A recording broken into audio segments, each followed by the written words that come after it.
জনগণের কথাগুলো আপনাকে স্মরণ করতে হবে। জনগণ যাতে সুখে থাকে, জনগণ যাতে মোটা চাউল দিয়ে ডাল ভাত খাওয়ার ব্যবস্থা তারা করতে পারে, আইন শৃঙ্খলা যাতে অবনতি হয়। আমার শেষ বক্তব্য হবে আপনার কাছে, হাজার হাজার অস্ত্র, এই অস্ত্রগুলো কেন এখনো উদ্ধার হয় না? এই অস্ত্রগুলো কোথায় আছে? বাংলাদেশের 460টা ওসিকে কোথায় আছে? আইনের আওতা অনেক, তারা বলতে পারবে ছাত্রলীগ, যুবলীগ, আওয়ামী লীগ কার হাতে লেটেস্ট অস্ত্র আছে, তারা করতে পারবে। এখন তাদেরকে এনে অস্ত্র উদ্ধার করে অবশ্যই করতে হবে। অস্ত্র উদ্ধার করে বাংলাদেশের মানুষকে আজকে আপনি এমন পর্যায়ে নিয়ে যেতে হবে। আমার নেতা তারেক রহমানের কথা উল্লেখ করে আমি শেষ করতে চাই। তারেক রহমান বলেছে, বাংলাদেশে 16 বছর আমরা রাজপথে ছিলাম, আমাদের আত্মঘাত কোনো অংশে কম নয়। আমরা নির্যাতিত, নিপীড়িত, বহু মায়ের বুক আমার নেতাদের হত্যা করা হয়েছে, খালি করা হয়েছে মায়ের বুক। আমাদের দাবি একটা, এমন একটি নির্বাচন হোক। 1991 সালে খালেদা জিয়া রশি টানিয়ে শাহাবুদ্দিন যে নির্বাচন করেছে, এমন একটি নির্বাচন উপহার দেন। মৃত ব্যক্তির ভোটে নয়, জনগণের ভোটে বাংলাদেশের তারেক রহমান ইনশাআল্লাহ প্রধানমন্ত্রী হবে, ইনশাআল্লাহ প্রধানমন্ত্রী হবে। আল্লাহ হাফেজ। বাংলাদেশ জিন্দাবাদ। বাংলাদেশ শহীদ প্রেসিডেন্ট জিয়াউর রহমান অমর হোক। খালেদা জিয়া জিন্দাবাদ। তারেক রহমান সালাম। তোমাকে সালাম। বাংলাদেশের মানুষ রাজপথে রয়েছে। যেই শিশু কথা বলতে পারে না, সেই শিশু মাকে বলেছে, চলো আমার ভাইয়েরা মিছিল করছে, তাদেরকে পানি দিই।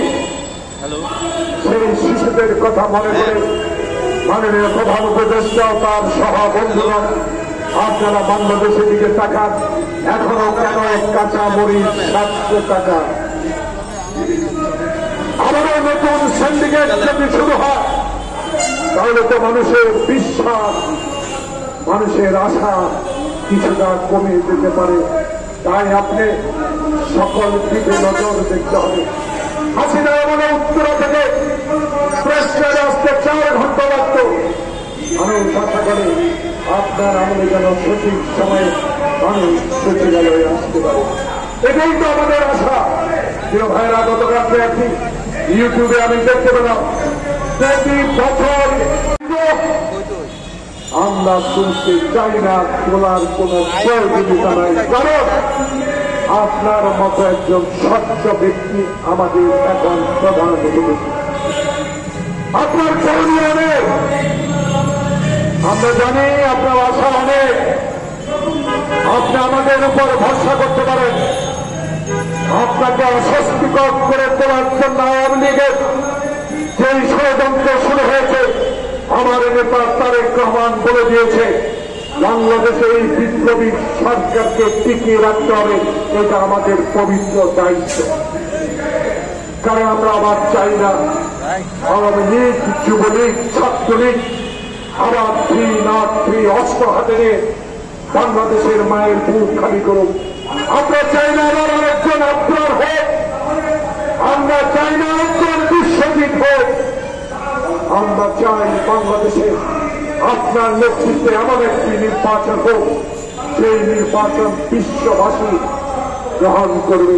সেই বিশ্ববাসী নিউ ইয়র্কে আপনাকে স্বাগত জানিয়েছে, বুক ভরে দিয়েছে, আশার আমাদের জানিয়েছেন। আপনি আপনার মতো একজন পবিত্র সৎ ব্যক্তিকে বাংলাদেশের মানুষ পেয়েছে। কিন্তু 2 মাসেও আমরা আপনার থেকে প্রত্যাশা পূরণ দেখতে কিছুটা বন্ধের গতি বলে মনে হচ্ছে। সরাতে হবে আবর্জনা, গন্ধ সরাতে হবে। কারণ মুগ্ধ আর খোকনে কবরস্থানে ফুল গাছ অনেক বড় হয়েছে, তাদের ফুলের গন্ধ আমাদের এখনো শোভা পাচ্ছে। আমরা সেটা গন্ধ নিয়ে তাকে স্মরণ করি।